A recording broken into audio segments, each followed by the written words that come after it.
All right, friends, thank you all for tuning in for another episode of the April Lewis Experience, where I am here today with this beautiful, chocolate, gorgeous, gorgeous queen of mine, Miss Tracy Williams. Tracy, first off, thank you for being here because I am not in your calendar, but I can only imagine what's going in your calendar right now. How are you, girlfriend?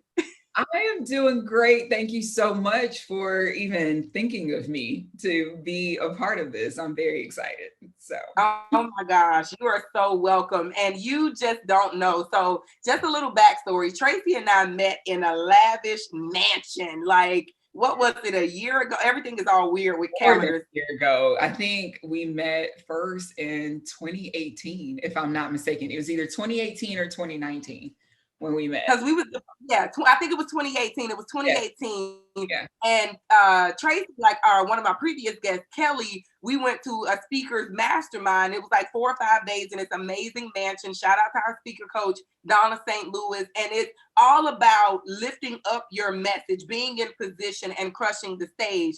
And now you're down in Texas, killing it as the VP of Learning and Development, right?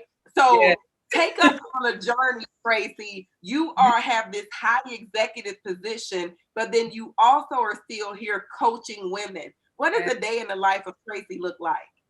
Oh my gosh, it is unbelievable. So, as you said, if you look at my calendar, it's a little bit, it's color coded, but it's very intense.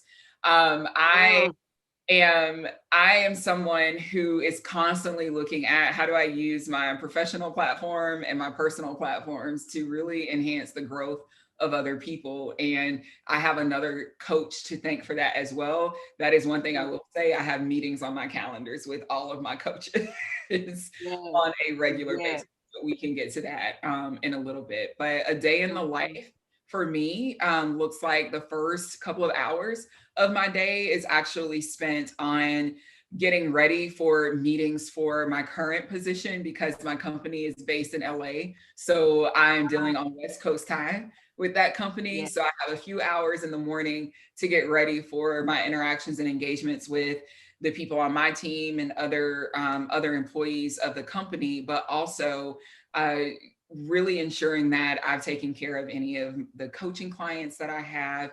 I also have a contract with another leadership group that I work for. So I'm doing work for them as well. So I try to get as much of that out of the way in the mornings as possible.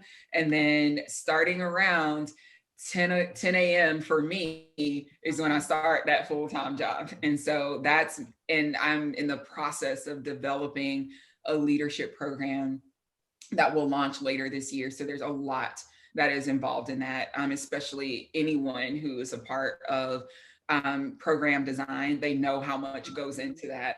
That we have to consider. So I spend the majority of the rest of my day working on that design, and then come early evening into late evening, I'm either still working with some people on the West Coast, or I may have transitioned into some other projects that I'm working on as well. Because that's the other thing, like you don't want to forget some of the other pieces of your life Right. that are still important. And so there's some fun stuff that I'm working on too that I just started a couple of weeks ago. So I try to use my evenings for that. Mm-hmm. So pretty busy, but I don't really like using that term of being busy. I just feel like my time is used very intentionally, and Mm-hmm. that's been really helpful.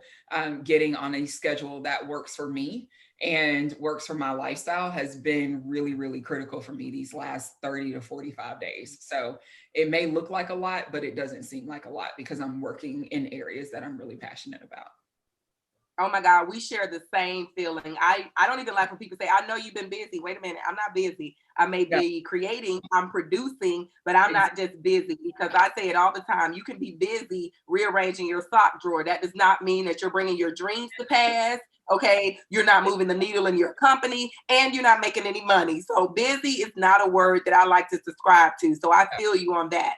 And I want to go into your leadership program a little bit because it's very unique.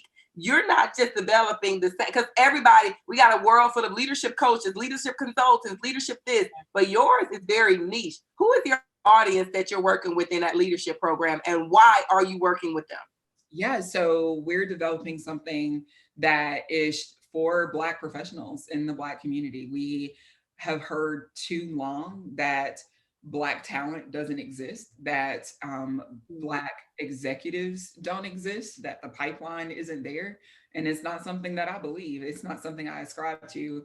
I believe that I'm living proof that we exist. I have my tribe and my circle of people who I hold dear. They are living proof that there's so much talent in the Black community that's not being nurtured, that's not being developed over time, or even I would say just given the opportunity to show what they're capable of doing. And something hit home for me. So that's who I'm working for, by the way, that I am working for that community. And there are a couple of things that have hit home for me over the last couple of months and why I chose to do this. Because anybody prior to me taking this new job, they would have seen me in my old role that I had, and they would have seen that I had a trajectory going in that job as well, that I was on track to being in other leadership roles. And I took a chance to say, how can I take what I know that I'm good at and what I'm passionate about and turn it into something that's sustainable and that has sustainable impact over time. And it's like, I have been trying to do this for my community on my own for so long in different ways. And now, you mean I get to link up with others who have the same mindset, who have the same commitment, who have the same passion? Sign me up. And Oh my God. yeah, it was a leap of faith for me, to be honest. It was a leap of faith. I have so many people who were there for me. And I called our girl Donna and was like, what do you think about this? I called her and I was like, so I quit my job. Exactly. So, through her guidance and encouragement, through the prayers and the encouragement of my family and my circle around me, I knew that it was something I needed to do. And I've seen what taking that step, what that's done, not only for me, but what it communicated to others as well. And so what I've learned is you never know like what actions you take are going to speak to other people and encourage them to do something a little bit different. I cannot even describe the reactions I got from my old job when I said I was leaving. They were like, makes so much sense, totally understand it. And we get it. We get that you need to follow your passion. And when looking, even 2 days ago when I was watching the inauguration and I saw Amanda Gorman speak and deliver her poem.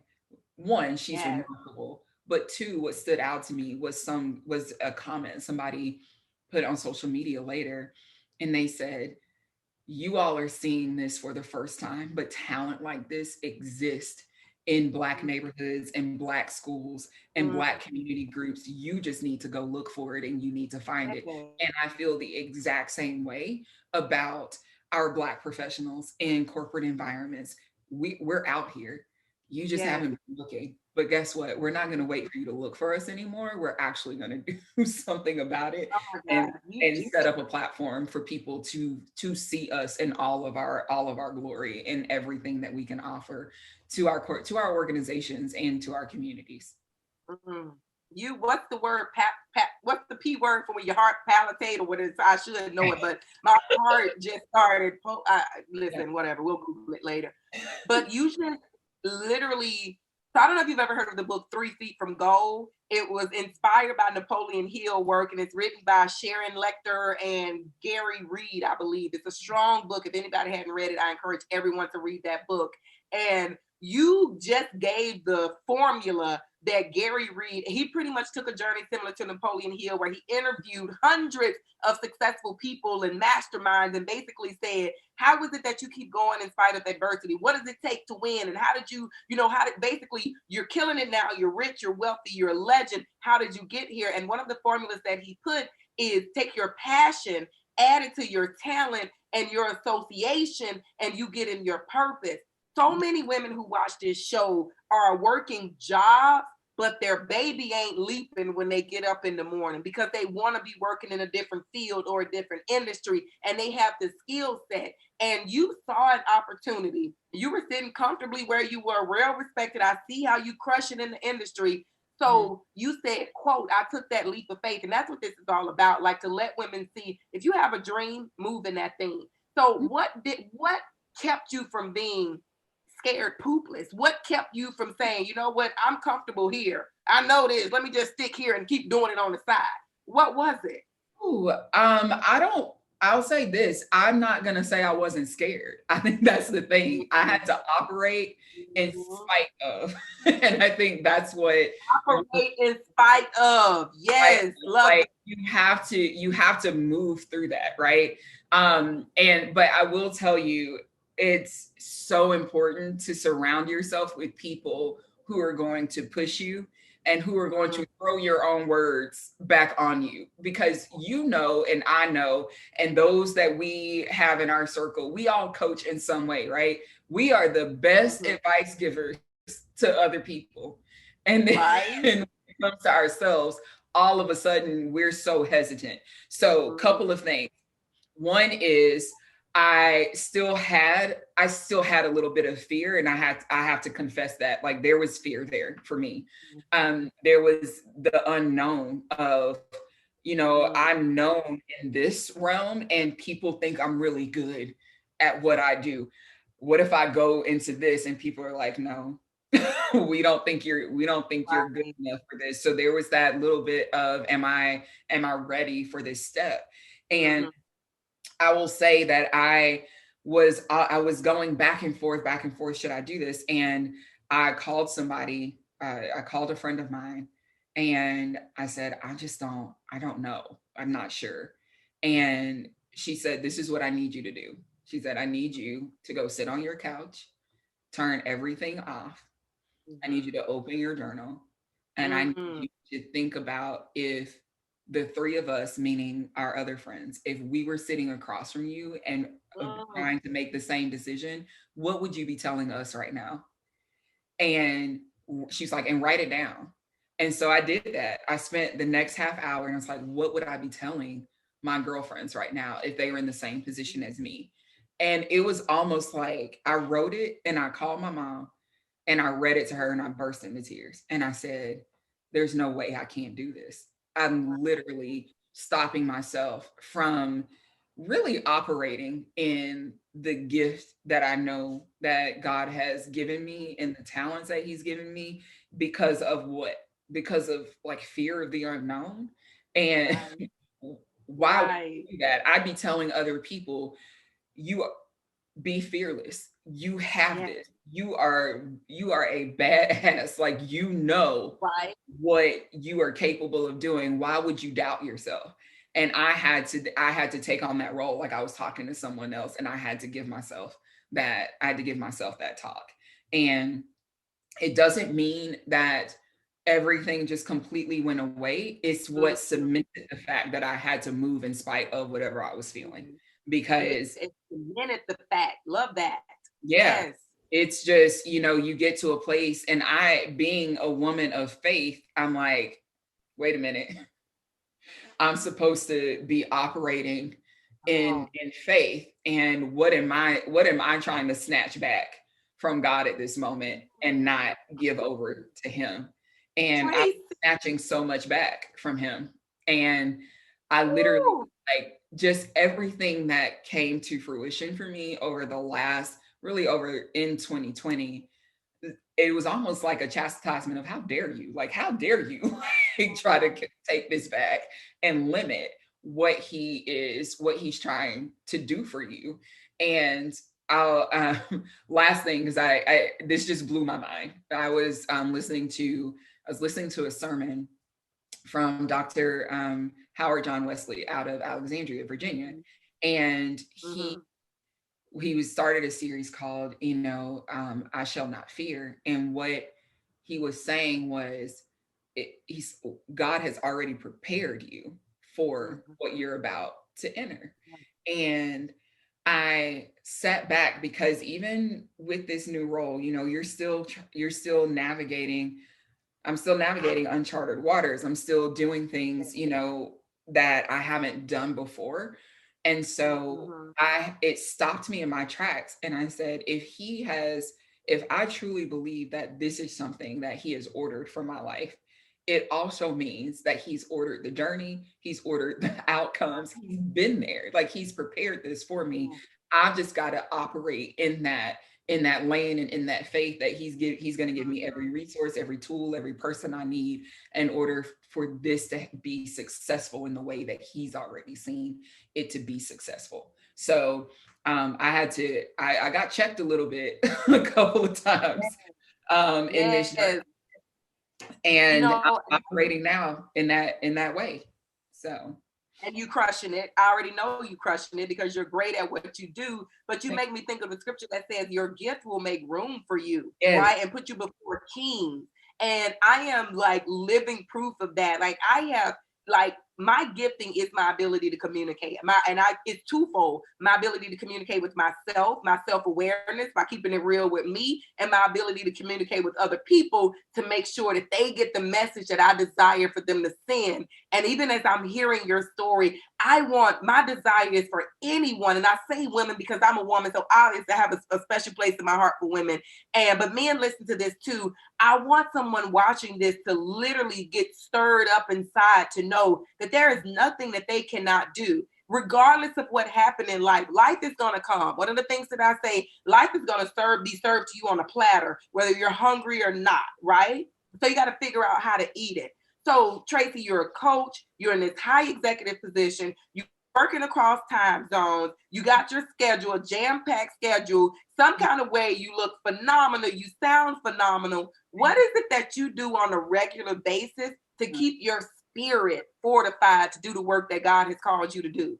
who he and I talk a lot on a regular basis. Prayer is Always on the main line. a huge thing for me. There are a few things that keep me going. So not only my own personal time that I spend with God and the, you know, whether it's scripture, whether it's just in praise and worship or prayer, that is a constant in my life. I have to shout out my mother. I get an affirmation and a scripture from her every morning, and I always say that she has a direct line to Jesus because every morning it is spot on with whatever I need for that day. And sometimes I say in the morning, but sometimes it comes in the afternoon and it's right when I need it, right? So that keeps me going. And you and I were talking about we were talking about my office earlier, and I was joking how I spend more time in here than I do anywhere else. But it's been intentional in how I've designed it because I'm surrounded by affirmations on my gallery wall. Even to the candles I burn, there's a specific scent that I burn to remind me of who I am. Like it's called Black Girl Magic. And Yes. every time I smell the scent, I'm like, you are magical in so many ways. Like share your magic, share your magic. Like I have, you know, even my niece painted me an affirmation that says, you know, Black queen, the most powerful piece in the game. Like Yes. so I'm surrounded by these reminders of who I am as a woman. Yes. And so those are the things in addition to I will never underscore it or underestimate the power of the people that you surround yourself with, because I have a crew that when I know I'm getting tired or it's a long day or I have a frustration, I know I can open up that text thread and be like, okay, y'all, what am I supposed to do here? And Right. we serve as each other's own personal board of directors. Like we will get on a Zoom if we have a challenge and we say, okay, this is what I'm dealing with. I need help in this Right. area. And that transparency and vulnerability is key for me. I think oftentimes as women, like we're so strong that we are like, I can push through and I can do this on my own. And I am literally every day I wake up and I'm like, Lord, I can't do this on my own. I need your strength. Like I need your power and I need who you're going to surround me with to prop me up. We have to be willing to really engage in that level of transparency and vulnerability with others, so that we're open to having them support us when we need to be supported. We can't always be the one that's doing all of the support, especially given the type of work that you and I do. We're constantly pouring into other people. And I think that we're blessed because of that, but we also need other people pouring into us. So, you know, all of those things are what keep me going. That and making sure I drink my water and get my exercise. So,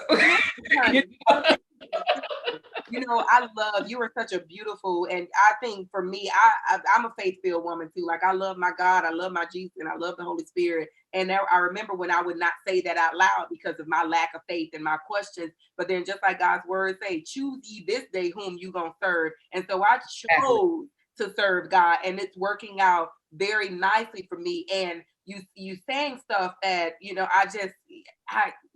y'all are some amazing women. So I have an ebook on affirmations, because when I attribute my success to when I lost my husband, who back here always got right, however I get my finger right there, always got my back. He's always around me. When he left and I completely lost my mind, the two things that got me back on course were affirmations and meditation, because the enemy attacked my mind like crazy. So I had to get this under control to where I can silence the voices. And then I had to speak and confess and proclaim out of my mouth who I was. And I wasn't even in the word then to crutch on the power of a praying mama. Shout out to mamas for yours and mine, because my mama's prayers are the reason I'm here, because I wasn't even praying for myself. But words, they carry the vibration to go out, right? They are how we truly create our reality. Under my clock here, it says, if not now, when? So when I look over at the clock, if I'm procrastinating on something, or if I'm scared to put that proposal together, or scared to hit record,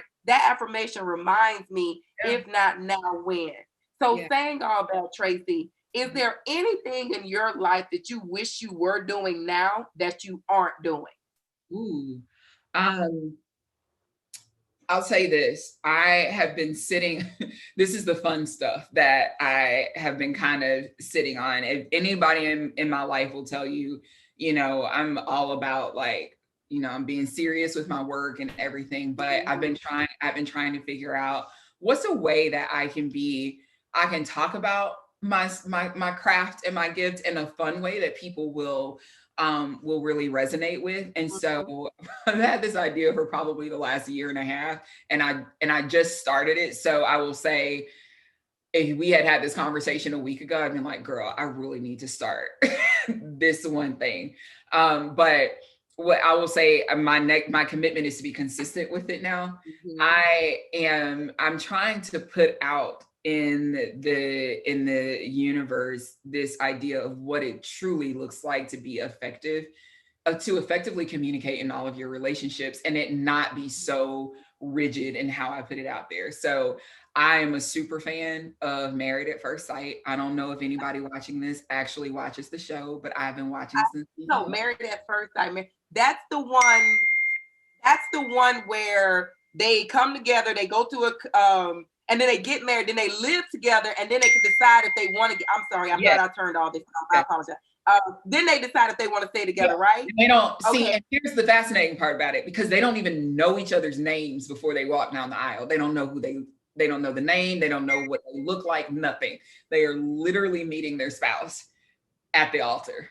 And so I've been fascinated by this show ever since it started. We're in season 12, but every season I'm so frustrated, because even though I feel like these couples are getting support from the experts who match them, the way that they edit it, I see all of these challenges that they could have avoided had they literally just sat down and had an open dialogue and used some of the communication tools that I coach people on a daily basis. And I will sit there and be like, okay, has she just explained why she was frustrated, instead of saying, I'm frustrated with you and walking off? Like, they might have gotten somewhere. So I say all of that to say that I'm starting to video my reactions to the episodes and putting them out there, because I am like, I follow people who watch the show and they're constantly having the same questions that I do. And I was like, we just need to talk about this. So I've done one video. I did that last week. I need to record the one for this last episode that I watched. And yeah, every week I'm just going to be observing what the communication behaviors are of these couples and providing commentary on it, because I don't want to lose that part of the work that I do and being really observant and watching people. So this is my way to do that while still having some fun with it. So it's my way of creating content without sitting down and writing a book right now. Please don't call me out, because I got like, I said, God, if you send another ram in the bush, tell me about this book. Like, seriously, I get it. I love that you're doing something. And see, again, you're showing a beautiful linkage between what do you enjoy doing and what are you great at doing. Like, that's the beautiful part about living. And I really want to lift that up, because, and I was just texting it's very prophetic, because I was texting my niece earlier. She's 31, I believe, and she's looking for work right now. And she's saying that she went to a job fair and, you know, she didn't get anything. She went to one last week, didn't get anything. She's going to another one, and she's headed to the library. And I was like, well, what do you want to do? Like, what would be your ideal job? And she said to own a daycare. And I know that because she is amazing with little people. Like, I love little people. I love them for a little while, and then I want to give them on somewhere, whatever. But she is that person. So now it's like, I want to support her down the path to get to her happiness. So as we wrap up, you have given the epitome, not the epitome, you are the epitome of a dream girl, right? You know who you are, you think big, you know God got you, and you're just doing it. And now you're doing and I don't like to say side hustle, because it's not a side hustle, but you're pairing your passion with your profession, your skill set, your talent, and now you're putting yourself out to the world. So I want you to leave us, well, two things. One, I want to ask you what your favorite saying is before we get off, just because I love that. But I want you to give our viewers a piece of advice for that person that's watching them, and they, like you said, a week ago, you'd have been like, girl, I need to. If they're right now saying that I need to, what piece of advice can you get them to help bring their dreams to pass? So I'm actually going to co-opt what a friend of mine told me. And this is the thing, like, I'm constantly seeking advice from other people. So I want to leave people with that as well, that's so important. And this is something that was given to me because I said, okay, I've got to commit to doing this for the whole season. And she said, actually, no, you don't. She said, you've got to commit to yourself to start. And then as you are starting, you determine, is this the right direction? If you decide that it's not the right direction, it's okay. You then explore the next piece, but at least commit to starting the process. If that means that you write one paragraph, if it means that you record 1 3-minute video. My last video was 3 minutes. I wasn't committing to longer than that.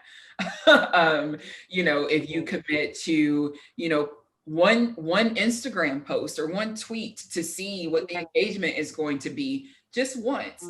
And then, cut yourself some slack. Like, I think sometimes we get so overwhelmed by the enormity of what it seems like we're trying to accomplish that we don't look at it literally is just taking the next step. So my advice is just start. And I want to thank my friend Renita for that, because that really helped me put things into focus. So I just start, you guys, just start. I love it. Tracy, what's your favorite saying? Favorite saying, you will see it in my email signature, is if serving or service is beneath you, leadership is beyond you. You have to start with serving others in order to be the best leader you can be. See, I'm gonna have to get some confetti or something when y'all be dropping jewels like that. I need something to come from the sky up in here, something that's easily vacuumed. Say it again, Tracy. If serving is beneath you, then leadership is beyond you. It all starts with being of service to other people. So it is an absolute honor to have shared this time and space with you. Thank you so much for the nuggets that you have shared with the audience today. Dream girls, listen, all you got to do is just get started. Tracy's contact information is below. Reach out to her. She is a coach. If you're struggling with communication, if you're struggling with your emotional intelligence, she is your girl. She is a beast. And as always, you know how you can get in touch with me, April@aprillewis.com, or any one of the links down below. So we will see you next week. Tracy, I honor you. Thank you. And to everybody else, remember, you got this.